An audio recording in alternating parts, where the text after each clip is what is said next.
எழுதணும்னு பேப்பரும் பேனாவும் எடுத்தாச்சு. ஆனால் மைண்டில் ஒன்றுமே ஓடலை. இப்படி தாங்க அன்றைக்கி ஒரு நாள் நான் பாட்டுக்கு நடந்து போயிட்டுருந்தேன். ஒரு பொண்ணை பார்த்தேன். அவள் அழகாக இருந்தா. அது வேறு டிபார்ட்மெண்ட். ஆனால் இவ ஏங்க என் மைண்டுக்குள்ளே வரணும்? நான் ஏங்க இவ்வளோ மிஸ் பண்ணணும்? அப்போ தான் இது தோணுச்சு. கடக்கின்ற சாலையும் கடந்த பாவையும் உன்னையே நினைவு கூறுதே. உங்கள்கிட்ட சொல்கிறப்போ இவளையே நினைவு கூறுதே. ஸ்ட்ரெஸ்ஸாக இருக்கட்டும், வீட்டில் பிரச்சனையாக இருக்கட்டும், நான் எதனால் சோகமாக இருந்தாலும் சரி, இவ அன்னைக்கு என் கண்ணை பார்த்து அவள் கையில் இருந்த புக்கை எடுத்து காயங்கள் குணமாக காலம் காத்துரு, கனவுகள் நினைவாக காயம் பொறுத்துரு, இவ படித்த இந்த கவிதை தான் ஞாபகம் வரும். எல்லாம் சரியாயிடும்டா, கொஞ்சம் வெயிட் பண்ணுன்னு சொன்னான். இன்றைக்கி நான் சொல்கிறேன், நான் நினச்சபடி எனக்கு பிடிச்சபடி எல்லாம் அமையணும், நடக்கணும்னா நான் வெயிட் பண்ணி தான் ஆகணும்.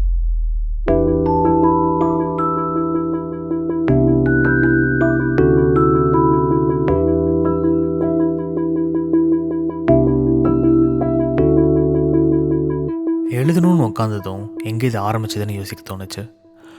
ஒரு 3 வருஷத்துக்கு முன்னாடி நாங்கள் எங்கள் ஃப்ரெண்டுக்காக வெயிட் பண்ணிகிட்டு இருந்தோம். பார்க்கிங்கில் தானே இருக்கும், சீக்கிரம் வா. கொஞ்சம் நேரம் ஆகுமா?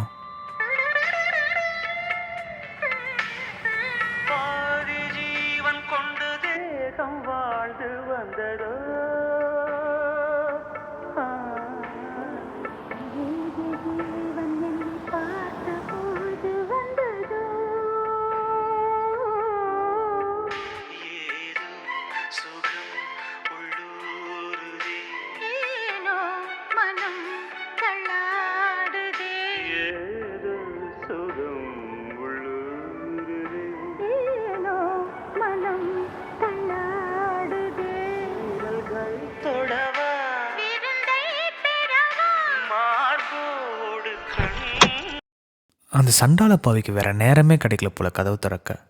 ஆனால் அதுதான் இந்த கடிதத்துக்கும் கதைக்கும் கவிதைக்கும் முதல் வார்த்தைகளை கொடுத்துச்சு. உடைந்த நம் முதல் முத்தம் கண்டதே பின்னாளில் பல முத்தாராய்ச்சிகள். அதோட நம்ம லைஃபே சீக்கிரமாக நகர்ந்துச்சு. பேசணும், பழகணும், ஒரே மாதிரி சிந்தனைகள் இருந்ததால் மூவின் பண்ணோம்.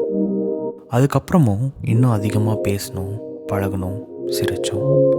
இன்றைக்கி இங்கே தனியாக இருக்கப்போ அதெல்லாம் நினைவுகளாக இருக்குது. ஆனால் அதே மாதிரி என்னால் திரும்பி பார்த்து ரசிக்க முடியல. கொஞ்ச நேரம் தலை சாஞ்சிருந்தா கூட உன்னோட சேர்ந்திருந்த நினைவுகளே திரும்ப திரும்ப தோணுது. கொஞ்சமாக நம்மளோட வாசம் நிரம்பி இருக்க அந்த வீட்டையும் மிஸ் பண்ணுறேன். நாம் ரசித்த நகைச்சுவைகள் யாவும் சுவை இல்லாமல் போனது ஏனோ. இங்கே வந்ததும் எனக்கு ஒரு சின்ன நம்பிக்கை இருந்துச்சு. ஸ்ட்ரெஸ் அதிகம்னாலும் பிடிச்ச வேலை, சமாளிச்சுக்கலான்னு. உண்மையை சொல்லணுன்னா அது மட்டும்தான் என் மைண்டில் இருந்துச்சு. ஆனால் போக போக நான் உன்னை மிஸ் பண்ணலை, நீ பண்ணுற விஷயங்களை. இம்சையாகவே இருந்தாலும் I missed you being you. சேட்டை எதுவும் பண்ணாதடி, வாயாடி நீ பேசாதடி, இங்கில்லை நீ என்று உணர்ந்தேனடி, உன் இம்சை தேடி துடித்தேனடி. இவ்வளோ தூரம் வேலைன்னு வந்தாச்சு. ஸோ வேலைன்னு முதல்ல இருந்துட்டேன். எந்த அளவுக்குன்னா, எனக்குன்னு ஒரு வாழ்க்கை இருந்துச்சு, அதில் முக்கியமானவங்க இருந்தாங்கிறத மறக்கிற அளவுக்கு. உதாசனப்படுத்தணும்னு இல்லை, ஆனால் அது அப்படி அமைஞ்சிருச்சு. இன்னும் சொல்லப்போனால் ஒரு சில சமயங்களில் என்னையே மறந்து போய் உட்காந்துருப்பேன். அப்போ தான் பக்கத்துலேயே இருந்த உன்னை டெக்ஸ்ட் பண்ணுற அளவுக்கு தூரமாக விட்டுட்டு வந்துட்டேன்னு ஃபீல் ஆகும். உன் பக்கத்தில் இருந்தப்போ இந்த உலகம் இன்னும் பயங்கர அழகாக எனக்கு தெரிஞ்சுது. என்னால் நீ ரசிக்கிற மாதிரி ரசிக்கவே முடியாது. சின்ன சின்ன விஷயங்களை உன் கண்ணு பார்க்குற மாதிரி எனக்கு தெரிஞ்சு யார் கண்ணுமே அவ்வளோ ரசித்து பார்க்காது. நீ ரசிக்கிற பாடல்களாக இருக்கட்டும், மூவி நைட்டுக்கு நீ சூஸ் பண்ணுற படங்களாக இருக்கட்டும், என்னால் சலிக்காமல் கேட்கவும் பார்க்கவும் முடியும். ப்ளஸ் பார்க்குறப்போ கேட்குறப்போ நீயும் பக்கத்தில் இருப்ப. நான் ரசிக்கிறதுக்கு வேறு என்ன வேணும்? ஒரு சில விஷயங்களை என்னால் மறக்கவே முடியாது. திரும்ப திரும்ப நான் குடிக்கிற காஃபி எனக்கு ஞாபகப்படுத்திக்கிட்டே இருக்கும். அதான் நான் காஃபி குடிக்கிறப்போ நீ படிக்கிற புக்கை ஓரமாக வச்சுட்டு கொடுக்குற முத்தங்கள். அது எப்படி சொல்கிறது? உந்த நாவின் தித்திப்பை தர இனிப்பும் மறுக்குதடி. நம்மளோட சின்ன சின்ன கான்வர்சேஷன்ஸ் தான் ஒரு வித சிறப்பான போதையான மூமெண்ட்டே. ஒரு நாள் மணிக்கணக்காக பேசிகிட்டு இருந்தோம். நிறைய பாடல்கள் பின்னாடி ஓடிட்டு இருந்துச்சு. குறிப்பாக வாலி சாரோட ஒரு பாட்டு கேட்டுட்டு இருந்தப்போ எப்படி ஒரு மனுஷனால் இந்த வயசுலையும் இப்படி எழுத முடியும்னு பேசிகிட்டு இருந்தோம். திடீர்னு மனிதம் காக்கும் புனிதம் சிலர் தவறென கூறிடுவார், பாசம் பேசும் மொழியை ஆபாசம் என்பது தவறு. இதை சொல்லிட்டு ஒரு சின்ன கேப் விட்டு நீ சொன்ன இதுவும் அவர் எழுதினது தான்னு.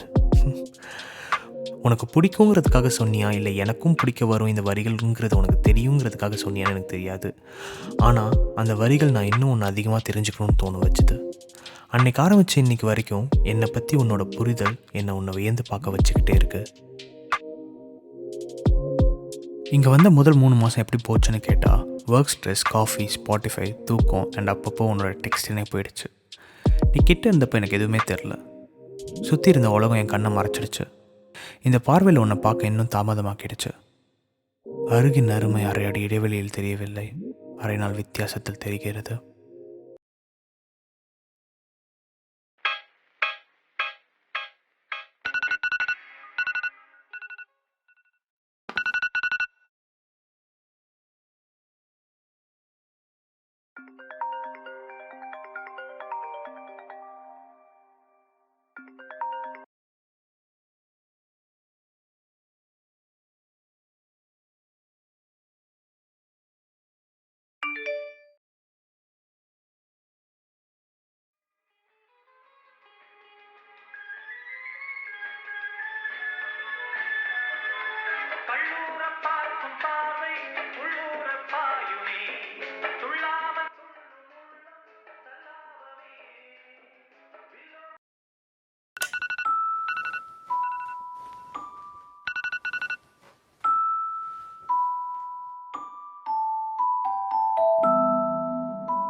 Happy birthday again.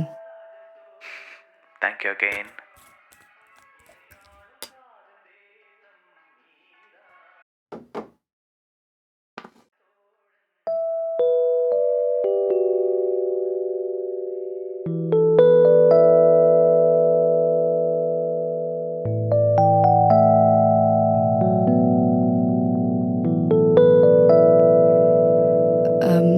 I'll call you later. கோயிலுக்கு கிளம்பிட்டு இருக்கேன். So see you.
உன் இதழால் பற்றிய தீ என்று காட்டுத்தீயாய் என்னை எரிக்குதடி. உந்தன் படுக்கையில் நாசி ஏறிய வியர்வை வாசம், அவ்வாசத்தில் இன்னும் இந்த மனசு மிதக்குதடி. நான் மறுபடியும் சொல்கிறேன், நீ கிட்டே இருந்தப்போ எனக்கு எதுவுமே தெரில. கான்ஃபிடென்ஸோடு பேசுகிற குரல், தளர்ந்து பேசுகிறது, ஈரமான அந்த சுருள் முடி, குட்டி குட்டியாக அசைகிற அந்த கண், அன்னைக்கு வரைக்கும் கண் பேசும்னு சொல்கிறவங்கள முட்டாள்கள்னு நினச்சிட்டு இருந்தேன். அன்னைக்கு வரைக்கும் இவ்வளோ மாயமான ஒரு விஷயம் எனக்கு எப்படி இவ்வளோ ஒன்றுமே இல்லாத மாதிரி இருந்துச்சு. எல்லாரை பொறுத்த வரைக்கும் இது வயசு கோளாறு, மனசு கோளாறு. ஆனால் நமக்கு தெரியும் இது எங்கே ஆரம்பிச்சதுன்னு. காமம்ங்கிற வட்டம் தான் நம்ம கதைன்னு நான் நினச்சிட்டு இருந்தேன். ஆனால் முடிவையான இந்த வட்டத்துக்கு காமம் ஒரு விதமான ஆரம்ப புள்ளி.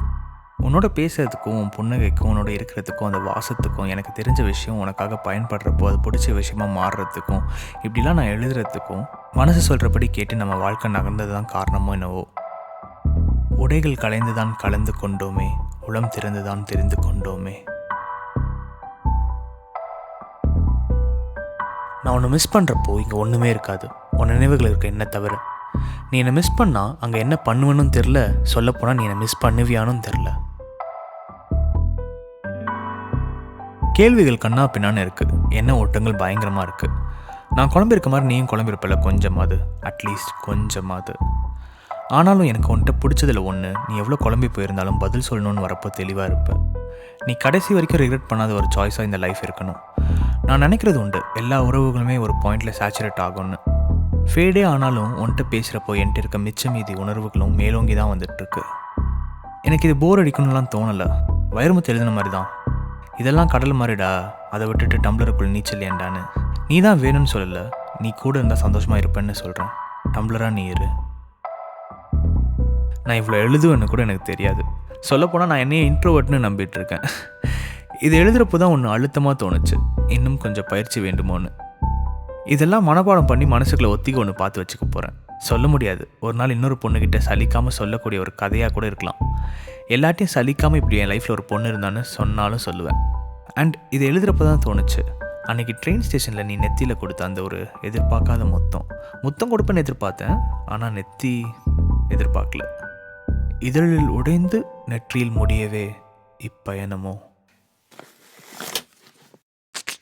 இம்முத்த பயணமோ. And I miss you so much. And இதுக்கப்புறம் இப்படி பிரிஞ்சிருப்போம் அப்படின்னா I will miss you so much. இப்படிலாம் நான் ஃபீல் பண்ணேன், இதெல்லாம் நான் ஃபீல் பண்ணேன், இதெல்லாம் நான் உன்கிட்ட சொல்லணும்னு ஆசைப்பட்டேன், ஆனால் நீ படிக்கணும்னு ஆசைப்படுவேன், புத்தக கிறுக்கி. ஸோ இந்த கடிதம், இதை நீ படிக்கிறப்போ இதை நீ படித்து முடிக்கிறப்போ I'll be there. So see you soon.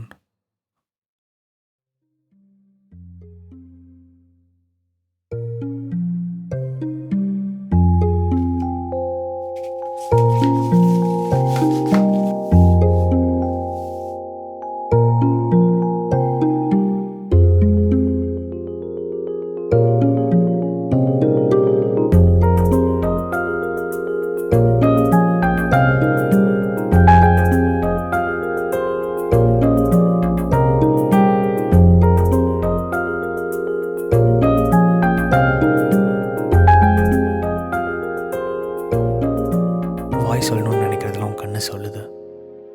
கல் நெஞ்சுக்காரி, என்னை கட்டிக்கிறியா? இப்படி இல்லை, இப்படி